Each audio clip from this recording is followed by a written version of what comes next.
আসসালামু আলাইকুম। আমি আমার আম্মুকে নিয়ে আজকে হাসপাতালে চলে আসলাম। থাম্বনেইল দেখে বুঝতে পারছেন কুর্মিটোলা জেনারেল হাসপাতাল।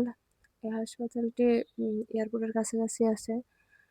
তো আম্মুকে নিয়ে চলে আসলাম। আমার আম্মু অনেক অসুস্থ।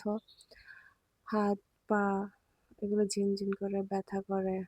আমার শ্বশুরবাড়ি থেকেও ফোন দিচ্ছে আমার শাশুড়িও নাকি অসুস্থ।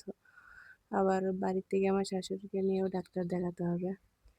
তো আমার আম্মুকে নিয়ে চলে আসলাম। এই যে অনেক বড় একটা হাসপাতাল। সেনাবাহিনীদের দ্বারা পরিচালিত এই হাসপাতালটি।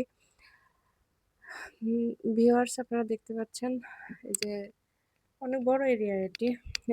হাসপাতালটির অনেক বড় এরিয়া। আব্বুর সাজেস্ট মতো এখানে আসা। বলল এখানে যদিও সরকারিভাবে ডাক্তার বসে তবে ট্রিটমেন্ট ভালো। এই ডাক্তারগুলো বাইরে এতটা পাওয়া যায় না। পেতে হলেও অনেক সিরিয়াল ধরতে হয় আর অনেক ভোগান্তি হয়। অনেক টাকাও খরচ হয়। তো বললাম আমাদের আর্থিক অবস্থা এতটাও সচ্ছল না যে যখন তখন প্রাইভেট ডাক্তার দেখানো যাবে। আমার চ্যানেলটি আপনারা প্লিজ সাবস্ক্রাইব করে দেবেন যাতে আমি আমার আব্বু আম্মুকে সাপোর্ট করতে পারি।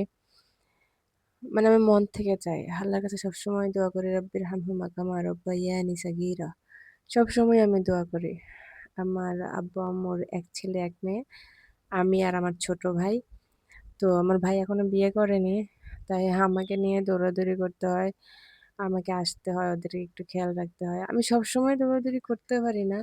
ওই যখন ছেলেটা যেহেতু মাদ্রাসায় পড়ে, ওর যখন বন্ধ হয়, সম্মেলনের পর বন্ধ হয়, আবার ২ ঈদের ছুটিতে বন্ধ হয়, আবার সাময়িক পরীক্ষার শেষে বন্ধ হয়। এই ৩-৪ টা বন্ধই ও পায়।